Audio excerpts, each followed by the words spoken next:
In every major financial crisis of the last few decades, something strange has happened. Markets froze. Banks stopped trusting one another. Short-term funding evaporated.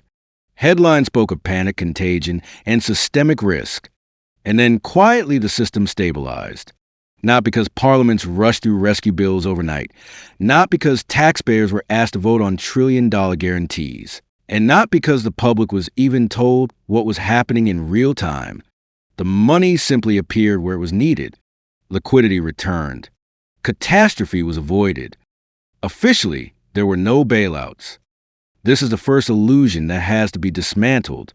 When most people hear the word bailout, they imagine politicians arguing on television, emergency legislation, angry voters, and explicit transfers of public money to failing institutions. That image fits 2008 bank rescues or sovereign debt programs debated in Congresses and parliaments. But it does not describe how the global financial system is actually kept alive in moments of stress. The most important rescues do not pass through elected bodies at all. They pass through balance sheets. At the center of the modern financial system is a simple, uncomfortable fact. Global finance runs on a small number of currencies, above all the US dollar. International trade, commodity pricing, corporate borrowing, derivatives markets, and interbank funding are all deeply dollar-dependent, even outside the United States. European banks borrow in dollars. Asian exporters hold dollar liabilities. Emerging market governments issue debt denominated in dollars. In calm times, this dependence is invisible. In crises, it becomes lethal. When stress hits, everyone wants dollars at the same time. Banks hoard liquidity. Money markets seize up. Dollar funding costs spike outside the US, even if the crisis did not start there. This dynamic appeared in 2008, when European banks that had loaded up on dollar assets suddenly could not roll over short-term funding. It reappeared in March 2020, when the COVID shock triggered a global dash for cash so violent that even as treasury markets briefly malfunctioned. In those moments, the question is not whether institutions are solvent in the long run. It is whether they can survive the next few days. And this is where the quiet rescues begin. Central banks are uniquely positioned actors. Unlike governments, they can create their own currency at will. Unlike commercial banks, they are not constrained by liquidity in the same way. And unlike treasuries, they operate with a degree of legal and operational independence that allows them to move fast. When they intervene, they do not frame their actions as fiscal support or political decisions. They call it liquidity provision, market functioning, or temporary facilities. The language matters because it draws a line between what requires democratic approval and what does not. In practice, the line is far blurrier than it appears. Consider what happens when a foreign banking system faces a dollar shortage. Its central bank cannot print dollars. Its government cannot borrow dollars quickly enough in a crisis. Without intervention, domestic banks will be forced to dump assets, slash lending, and potentially collapse. From the perspective of the global system, this would not remain a local problem. Losses ricochet through balance sheets worldwide. Enter the central bank back channel. Instead of a public rescue, central banks lend to each other. They do not call this a bailout. They call it cooperation. The logic is simple. If one part of the system fails, everyone pays. By providing liquidity to a peer, a central bank is not saving that institution. It is protecting its own financial environment. At least, that is the official framing. What is missing from that framing is the political dimension. These actions can involve sums that rival or exceed fiscal rescue packages. During the 2008 crisis, the U.S. Federal Reserve extended hundreds of billions of dollars in liquidity to foreign central banks. At the peak, outstanding dollar swap lines exceeded $580 billion. In 2020, the numbers were even larger, with facilities reactivated and expanded within days as global markets panicked. None of this required a vote in Congress. The justification rests on a technical distinction. The Federal Reserve was not lending to foreign banks directly.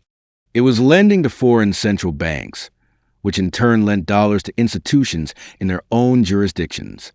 The Fed received foreign currency as collateral and charged interest.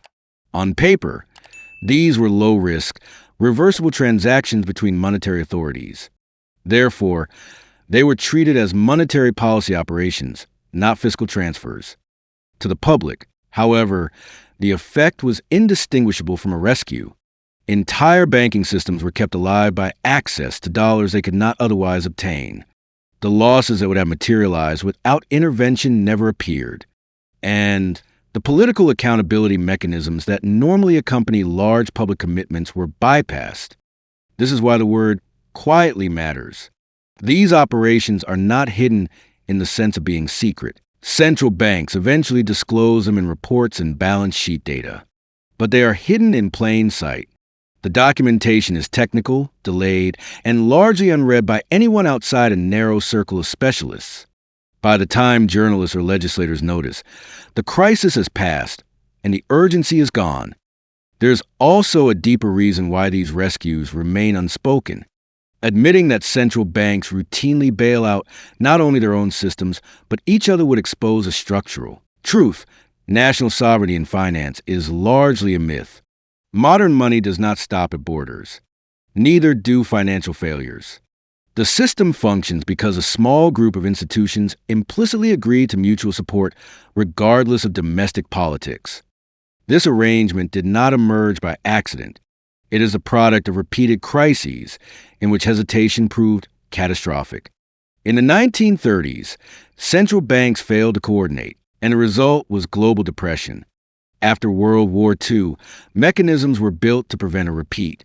Over time, these mechanisms evolved into informal but powerful networks of trust among central bankers, reinforced by shared training, shared models, and shared fears. From their perspective, the choice is stark.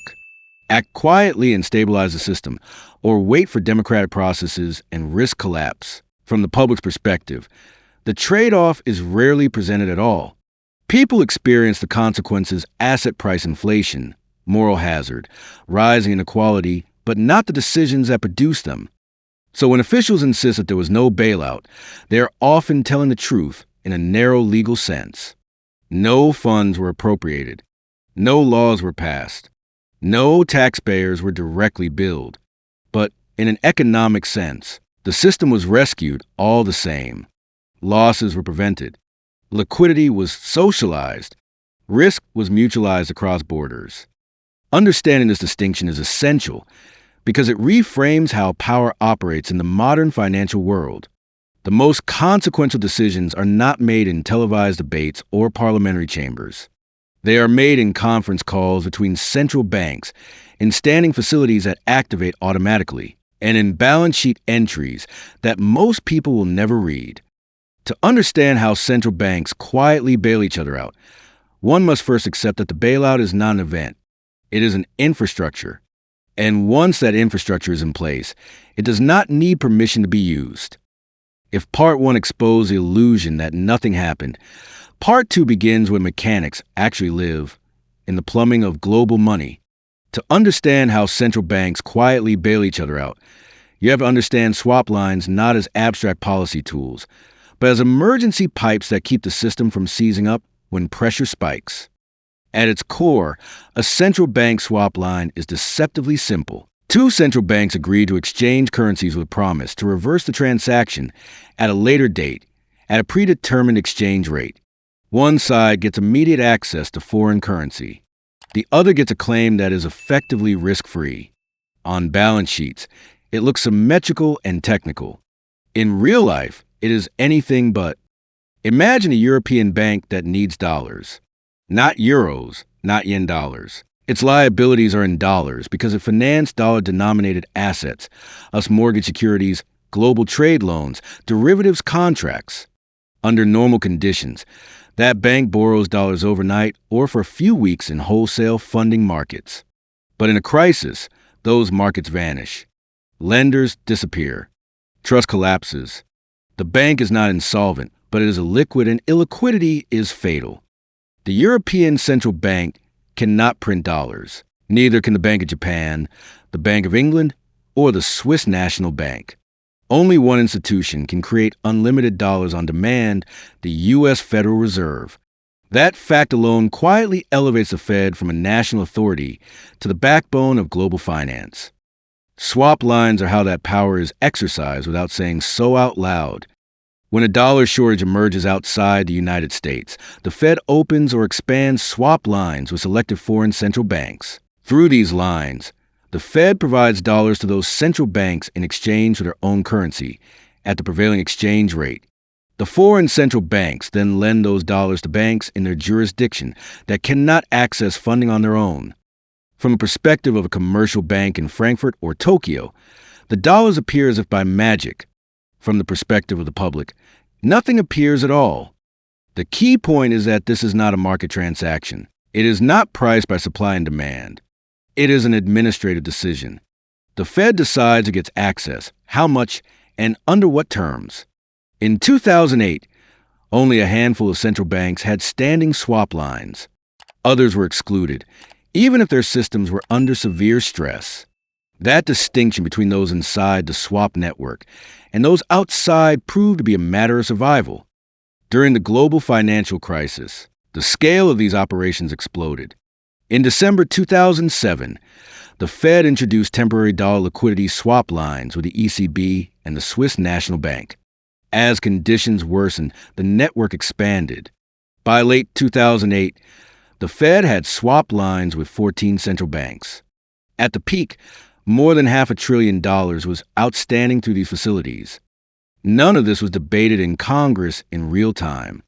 The justification was speed. Markets were collapsing faster than political institutions could respond. By the time legislators understood the mechanics, the interventions had already taken place. The legal authority came from the Fed's mandate to ensure financial stability and from its broad discretion in conducting monetary operations with foreign official institutions. The same pattern repeated in March 2020, but on an even more compressed timeline. When COVID triggered a global liquidation, investors sold everything they could, including as treasuries, to raise cash. Dollar funding markets seized almost instantly. Within days, the Fed reactivated swap lines with major central banks and introduced a new facility allowing a wider set of countries to access dollars by temporarily swapping their treasury holdings. The speed was remarkable. There were no emergency summits, no legislative negotiations, no public votes. The pipes were opened because they already existed. To central bankers, swap lines are often described as neutral tools. They argue that these operations are collateralized, temporary, and self-liquidating. The Fed receives foreign currency as collateral and is repaid with interest. In theory, there is no fiscal risk and no cost to taxpayers. That argument is technically defensible, but it misses the larger picture. What swap lines really do is suppress the visible consequences of stress. Without them, banks would fail.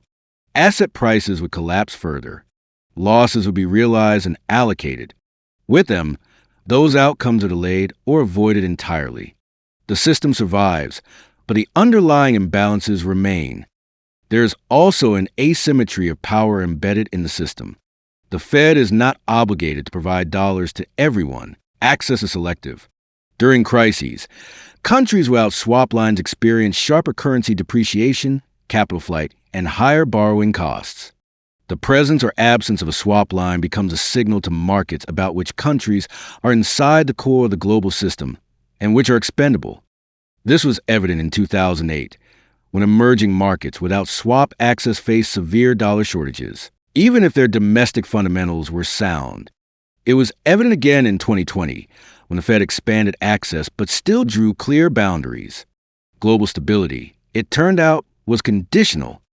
Another important detail is how little public scrutiny these operations receive. Swap line usage is reported with a lag, often buried deep in central bank balance sheet data. The terminology is opaque. Journalists tend to focus on interest rates and headline asset purchases, not on cross-border liquidity plumbing. As a result, some of the largest financial interventions in history pass with minimal public debate. This invisibility is not accidental. Swap lines are designed to be boring. They are meant to look like routine technical adjustments rather than emergency rescues. The more they resemble infrastructure, the less likely they are to provoke political backlash. Yet the economic reality is undeniable. When the Fed provides hundreds of billions of dollars to foreign central banks, it is stabilizing foreign banking systems that would otherwise face collapse. Whether one chooses to call it a bailout is a matter of semantics, not substance. What makes swap lines particularly powerful is that they institutionalize the support. Once established, they can be activated automatically. There is no need to justify each use from scratch. The decision is administrative, not political. In moments of crisis, that difference is everything. By the time markets calm down, the narrative has already been written. The crisis was severe but contained. The system proved resilient, and extraordinary measures were taken but responsibly. What is rarely examined is how much of that resilience depends on a small set of central banks quietly agreeing to stand behind one another, regardless of national borders or democratic processes.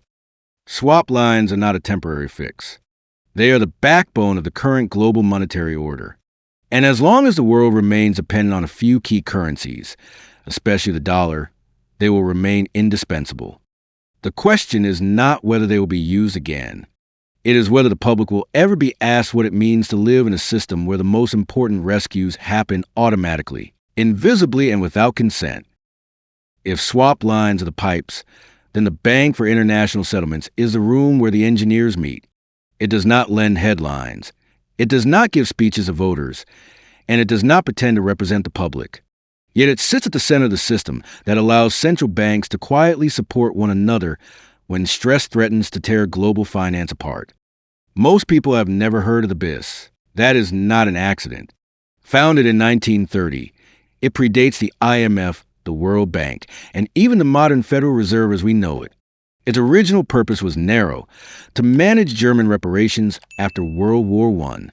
That purpose disappeared quickly. The institution did not. Instead, it evolved into something far more influential and far less visible, a permanent meeting place for central banks. Today, the BIS is often described as the central bank for central banks. That phrase sounds ceremonial, but it captures a real function. The BIS provides banking services to central banks, hosts regular meetings, collects and analyzes data, and most importantly, offers a neutral ground where monetary authorities can coordinate without political oversight. The key word is neutral. The BIS is headquartered in Basel, Switzerland, but it is not subject to Swiss law in the normal sense. It enjoys extensive legal immunities. Its buildings are inviolable. Its documents are protected. Its officials are shielded from local jurisdiction. These privileges were not designed for secrecy in a conspiratorial sense. They were designed to insulate the institution from national politics. But insulation and opacity often look the same from the outside. Every 2 months, governors of major central banks gather at the BIS for closed-door meetings. No transcripts are published. No votes are recorded. No journalists are present. The official summaries, when they exist, are carefully worded and non-specific. Yet these meetings are where trust is built. Norms are established, and coordinated responses are rehearsed long before a crisis hits. This is where the idea of mutual support becomes institutional rather than ad hoc. In public, central banks emphasize their independence and their domestic mandates. At the BIS, they speak a different language. The focus is systemic. What matters is not whether inflation is slightly above target in one country, but whether stress in one market could cascade through the global system. This perspective naturally leads to cooperation, because no central bank wants to be the one that triggers a chain reaction. The BIS also plays a critical role in standard setting. Capital requirements, liquidity rules, stress testing frameworks, all of these are shaped through committees hosted or coordinated by the BIS, such as the Basel Committee on Banking Supervision. These standards are not laws. They are agreements. Yet, once adopted, they effectively dictate how banking systems around the world operate.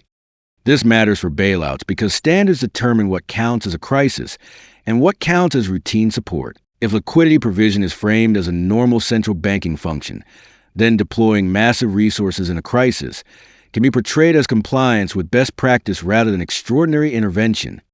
During the 2008 financial crisis, the BIS served as an information hub.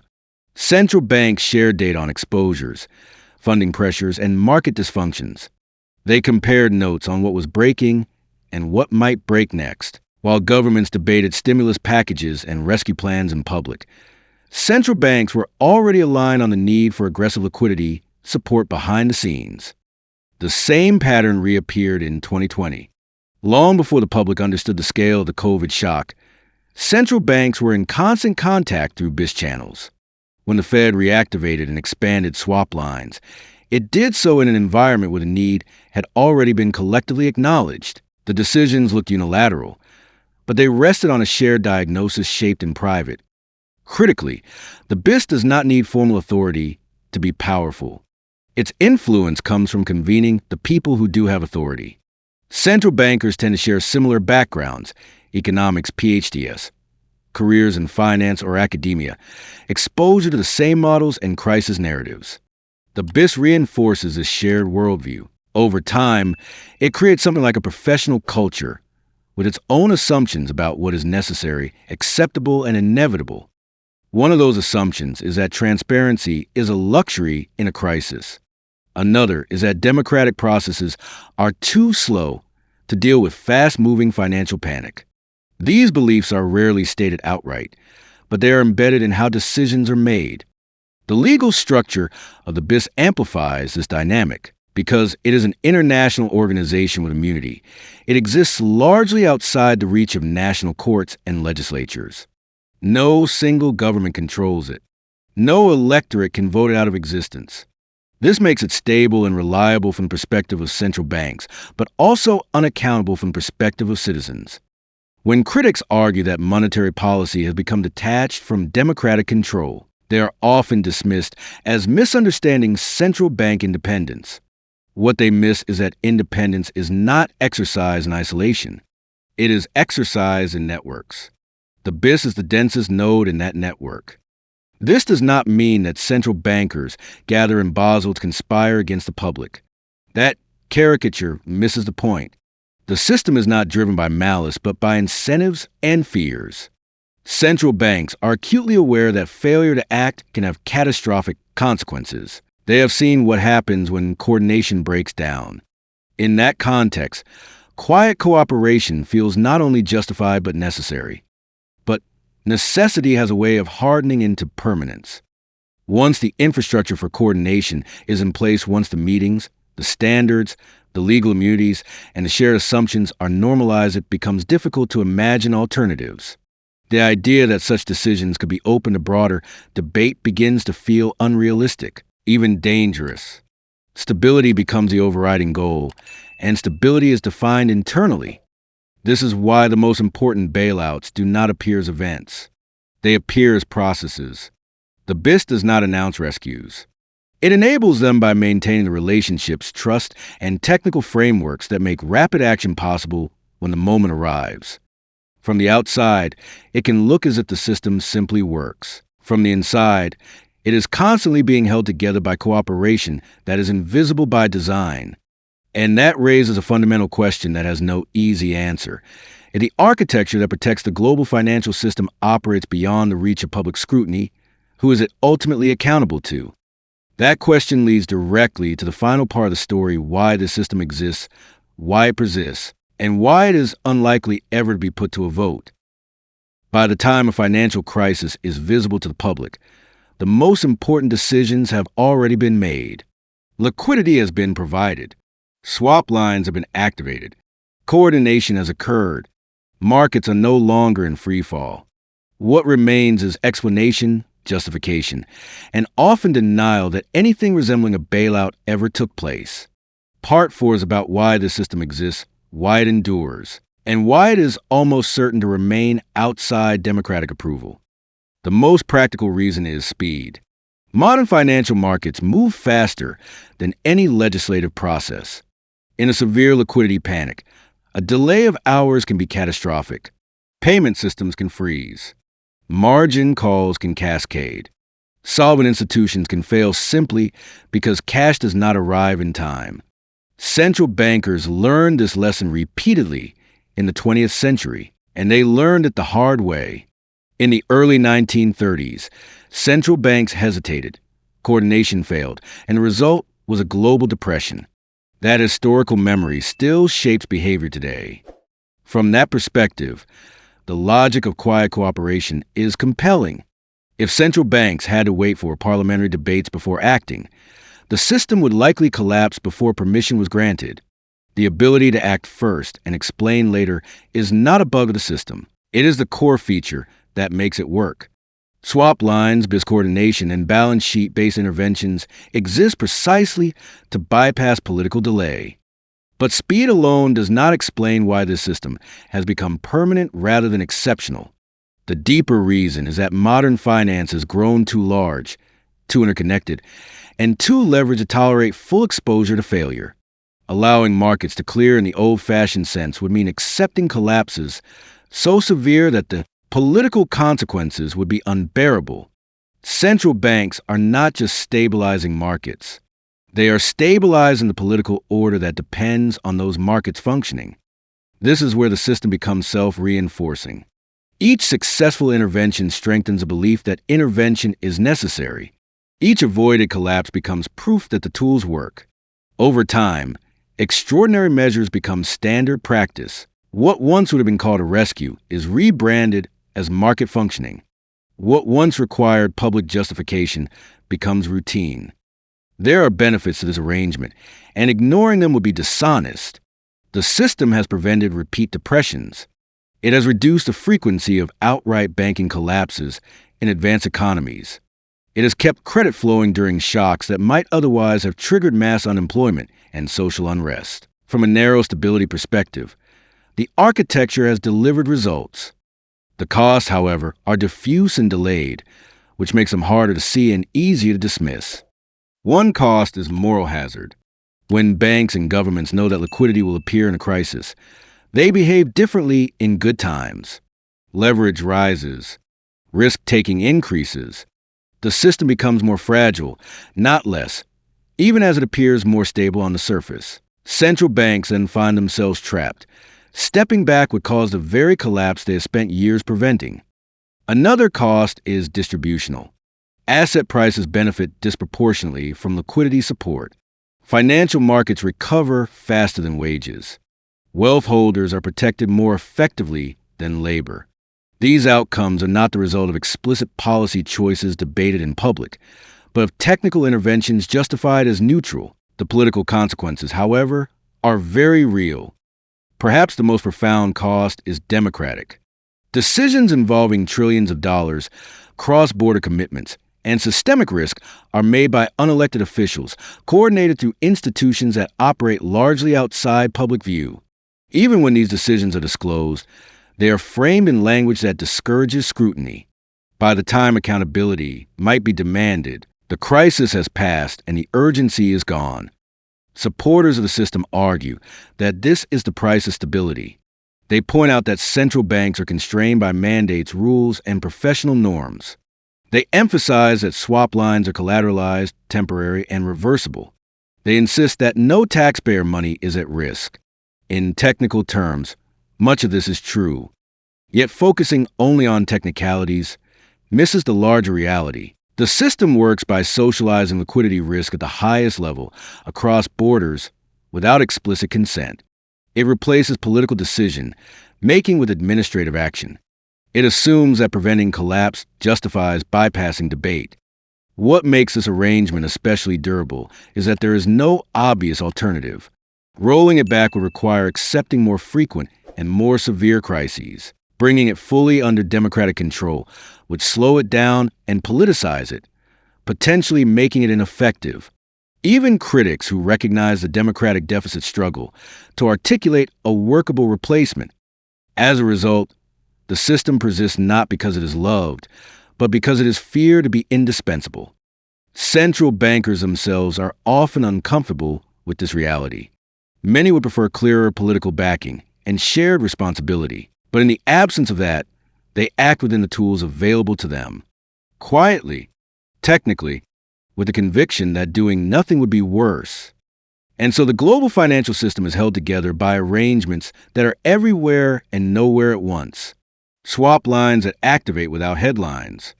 Meetings that shape outcomes without records. Balance sheets that absorb shocks without debate. When the next crisis comes, these mechanisms will be used again, just as automatically as before. The public will be told that markets were stressed but resilient, that decisive action was taken, and that no bailouts occurred.